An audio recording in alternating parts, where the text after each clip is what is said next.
I did my job within the bounds of the law. Binigay ko sa kanila ang lahat ng leeway. Kaya lang, things has to end. Everything, all the leeway was given to him. Para lang magawa ang ultimate objective, which is to just make him ride the plane. Yun lang. Yun lang ang trabaho. Wala nang iba. Sir, so you mentioned make him ride the plane. So yun ang objective na pinasa sa'yo. Kasi may video din, sir, na sinasabi mo, that's beyond my pay grade. So hindi mo talaga alam ang ruta kung saan dadalhin. Basta ang kailangan ng pasakay siya sa plane. Tama Alam mo, I have glimpses. Alam ko lilipad ng aeroplano, pero kung ano ang inuto sa piloto, malalaman ko ba yun? Diba? Beyond my pay grade. Basta ang motor na, arrestuhin mo siya. Dapat nga natapos na dun sa 250. Pagdala ko sa 250, dapat wala na, tapos na ako dun eh. But the problem is, he needs to ride the plane. Kasi huli ko siya eh. Huli ko siya. Ako nag-grab ng rights niya. I was the one who placed him under arrest. So I have to make sure that he has to be delivered to the court. Who issued the warrant? Kasi yung sinasabi ng warrant, bring him to the court. Pero sir, just to be clear, alam mong dahig ka ang ano niya? Eh, hinggang ICC ang warrant eh. Alam ka naman, dali mo siya sa... Oo. Pero diba? Pero it's based on the Interpol. That's the Interpol request.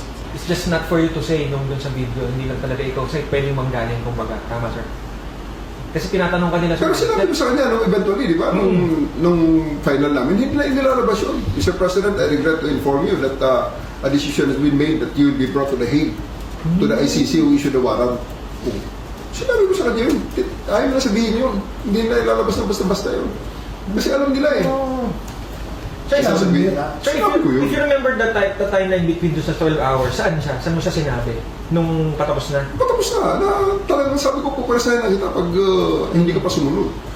Eh, hindi naman pwedeng mag-argue tayo dito. Unang-una, ang sinasabi ng mga abogado niya, show us this and show us that. Sinasabi ko sa kanila, sa mga abogado kayo, hindi ako judge dito. At walang judge dito. Gusto niyo show this, show that. Eh, di punta tayo sa korte para ibigay sa inyo ng prosecutor yung mga hinihingi nyo, madepensahan nyo, mag-issue na ng buwes. Ano to, tatapusin natin ang kaso dito sa holding center, sa holding area. Walang judge dito. That's just pure pamimiloso po na yun. Kasi kung gano'n ang lahat, di pagdating ng panahon naman na may ibang Pilipino naman ang mahuli, eh kahit na ako, di pwede ko rin invoke yun. Pakita mo nga nito, pakita mo gano'n.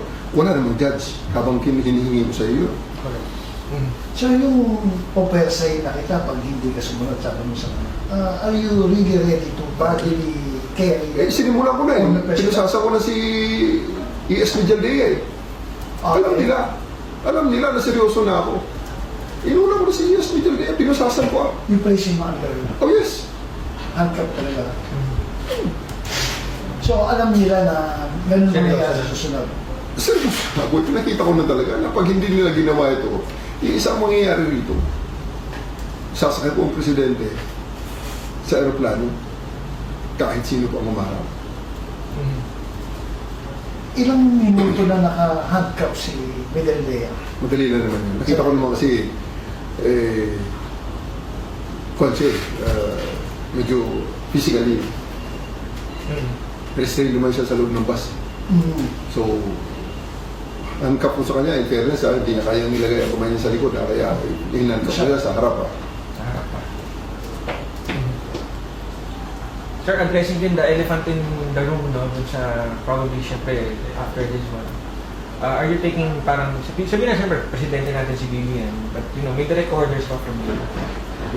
I haven't talked to the president. You Wala akong linya sa presidente natin, ha? I haven't talked to him. On this matter, wala akong linya parang.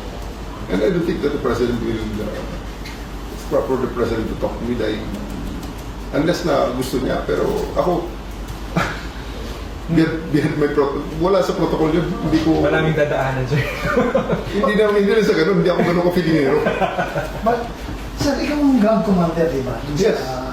Villamoto. Ang nag-designate sa'yo, si Chief. Yes.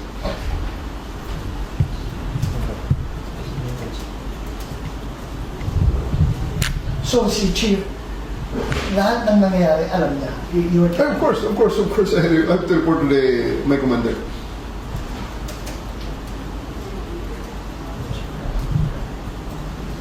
Okay na ako, kuya. Kasi ang maganda yung ang sinasabi ng mga tao, yung cool ka lang nung Yeah, di ba nagsabi si Presidente na hindi mo ko madadala. Anong eksaktong word niya? Over-minded body ba sinabi niya? Mga ganun. You have to kill me first. You have to kill me first. Yun ang exact word. Sagot ko naman sa kanya, that is not our intention, Mr. President. It's not our intention. Wala tayong ganun. Kasi mo mindset niya na patay na lang kaagad ang solusyon. Hindi ah. Kung ano ng mindset nila, together with his enablers, pasensya na kayo, hindi ako kasali. Maraming solusyon aside from patayan. Okay? Sir, ano mo kay Sen, natural doon sa anak yung Katie na nakapagbitaw ng mga masasama. Namura ka, sir. Baka Two-star. kaya nakaganon pa. Anong part of the job? O I've seen worse. I've seen worse. Sa kapal ng... Kaya pumapal ang balat ko sanay na to sa mura And I'm sure, sir, you understand na, of course, na magkakaroon talaga ng emotion. Of course, it's the part... Pagbigyan na natin. Bata pa yung bata. Marami pa siyang maintindihan sa mundo ko na din ang bata. So, nothing personal. tapos, binasahan mo ng Miranda right si Miguel Leye. Ano mangyayari sir? Arrestado siya Are for... you going to pursue the case again? Arrestado siya for 1829 for obstruction of justice, no? Pero, well, option ko naman yun kung ituloy or hindi. Sa ngayon, nasa sa kanya rin yan. Gusto niya ituloy namin. Sige, tingnan natin. I have the option actually to present him for inquest nung gabi na yun. Sige, paano lang tayo? Regular filing tayo in the exigency of the situation. Kita naman ng lahat kung ano yung nangyari. Sabi niya, abogado siya ni former President Duterte. Sige, sakay ka sa aeroplano. We offered that seat actually.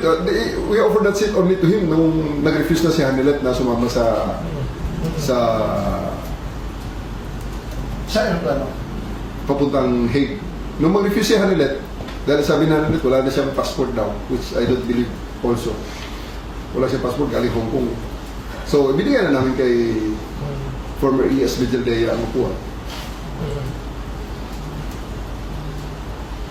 Kaya hindi rin totoo yun na we refused na pasamahin ang kung sino ang choice niya. Hindi ah. Ang choice niya, ang choice namin ang ayaw sumama. Kasi it would have been we would have been more comfortable kung sumama si Mrs. niya. Kasi syempre, yun ang nurse niya, yun ang nakakaalam ng lahat. So, nagpadala kami ng isang doktor, may dalawang nurse. Ang isang nurse doon, amin ay isang nurse. Yung nurse niya, yung mismo, personal nurse niya. Oo. At isang si Romy, yung kanyang pinaka-close bodyguard.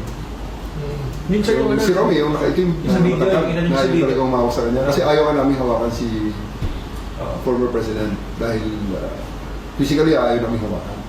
Kaya si Romy ang na-request namin. Sundalo yun. So, he's a uniform authorized, kumbaga. personal na talagang trusted niya na humawak sa kanya. Kung siya bumagsak and everything. So, pinasama namin. So, may isang slot na natira. It's either ang first choice namin doon, si Hanilet. Ay sumama. So, pili kami sa abogado. Ano po na si ES Vigildea. Kaya nga, na-delay pa yun. Okay. Kasi nga, nagpalit pa ng manifest. Nagpalit ng manifest dahil ang nakasulat sa manifest si Hanilet. Hindi, ayaw lumipad ng aeroplano, ayaw lumipad ng mga piloto kung hindi tama ang manifest. Kasi nga, lisensya naman nila ang nakataya doon. Unauthorized passenger yun pag nagkataon.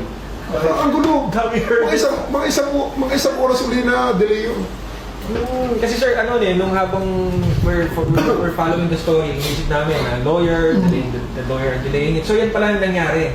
Change of manifest, okay. Other than that, sir, yung mga... 2-3 beses na nag-chase ang manifest. Bakit, sir? Bakit na... Eh kasi may mga crew rin na, may mga dapat sumama rin na, hala, magulo na pakagulo nung gabi na yun, nung hindi lang napapansin yung subterfuge sa baba. Napakagulo. Kasi ang formality, ang hirap ng, ang formality ng pagpalipad ng aeroplano, hindi ganun ha. Okay. Sir, ito... Hindi yan parang taxi na pag sumakay, hindi yan grab na pag pinit-pinit mo lang, mayroon pagdating ng grab, eh sakay ka na. Sir, Hindi So sir, itong nangyari kay former president is like magiging blueprint na to dun sa mga malalabasan pa ng warrant So, anong learning sir? And syempre, hindi naman kahit hindi ikaw sir yung ma-task to do it, parang maging, lang din, maging guideline na para hindi maulit yung 12 hours, maging mga 11 hours. So, anong mga parang key notes mo sir or key points na pwede mong sabihin para to avoid such? Kasi this is the first time. We just stick with the law. Alam nila mga abogado mga to, kung gagaling ng mga abogadong to, nag-lecturer ng mga to Eh, isipin mo naman sa pintuan pa lang ng aeroplano, hinahanapan kami ng warrant. Where's the warrant? Will not come with you without the warrant. Eh, sabi ko nga sa mga abogado doon, Chair, tagal-tagal ko ng pulis na nire-lecturean nyo. Tagal-tagal na rin ako nanonood ng mga nakikinig sa inyo habang nag-lecture kayo. At ang dami na mabasa ko yan sir, sa mga posters na ginagawa natin. Sa rights of the accused, ng mga poster na pinalabas mismo ng CHR, pinalabas ng mga human rights groups. Pag umaresto ka ng tao, pag inaresto ka ng pulis, pwedeng hindi dala ng pulis ang warrant mo. Pwede. Sasabihin lang ng pulis kayo, oy, arestado ka, may warrant ka. Nasaan ang warrant? Doon sa istasyon, halika na. That's perfectly legal. Ngayon sasabihin nila, hindi sila sasama pag walang papel na.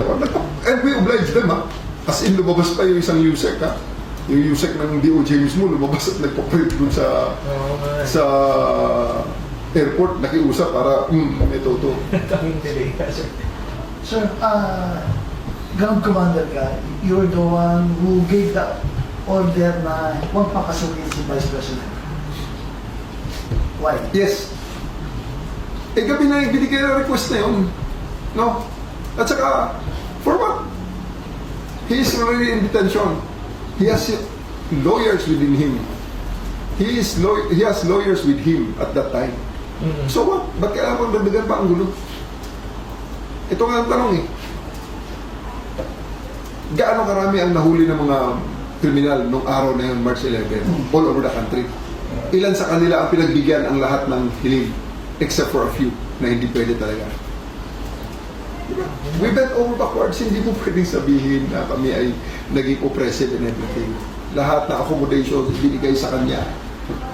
Sir, even na pagpunta doon sa Pinamon, binandiyan niya, was that the original plan? Na doon siya dalhin? We planned it, yes. We planned it kasi yun ang nakita namin na nearest. Hindi lang nearest. That is the most comfortable place in the airport. Because it is a place for the president while waiting for his flights. Nandun ang presidente, nagkita. Ang upuan nga niya, upuan ng presidente, upuan ng BBM yun Sige. Anong ovulation pa? May mas maganda pa ba upuan sa upuan ng presidente? Sir, to wrap it up, to wrap it up sa part ko, sir. Sir, probably the last few message na nakalimutan ko itanong or... Yeah, address ko lang yung sa mga kasama ko mga pulis na yung mga isa sa mga medyo contentious issue ngayon by resign na mabigat ang badge daw sa kanila. Ito sasabihin ko, pulis nila ako. And very few people can say na they have more experience than me. Bakit? 54 na ako Nagsimula akong pulis 20. So I'm already in this job for 34 years. Okay? Yung mga nag-resign yan, sigurado ako, mas maiksi ang kanilang pagpupulis. Okay? Sa ngayon, ako naiintindihan ko mga bata pa ako ngayon. Marami pa silang dapat matutunan. No? At yung sinasabi na mabigat dalhin ng badge dahil sumunod sa kung kani-kanino lang. No. We followed the law. We followed the orders. May nagsasabi dyan, I stand with PRRD. Yes. I respect your opinion. Pero you took an oath. Anong sinabi ng oath? At pinamemorize nga yan yung Code of Professionalism. Di ba? Men who take up the profession of arms give up on their own free will and volition their right, napakaraming rights ang give up namin para sa trabaho ito. What are those rights that we gave up when we took the oath as uniformed personnel? To say as we like, to dress as we like, to think. It takes but one order for us to do something and uproot us and bring us to another place. Yan ang trabaho ng uniformed personnel. Because without that, binigyan mo ako ng baril at wala yung pagtetemper na yon ng civil authorities over the uniformed services, anong mangyayari sa atin? Kaya nga,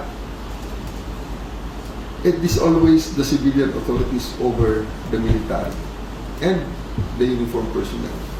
And rarely na may military junta anywhere in the world, anywhere in history na nagsasaksi in governance.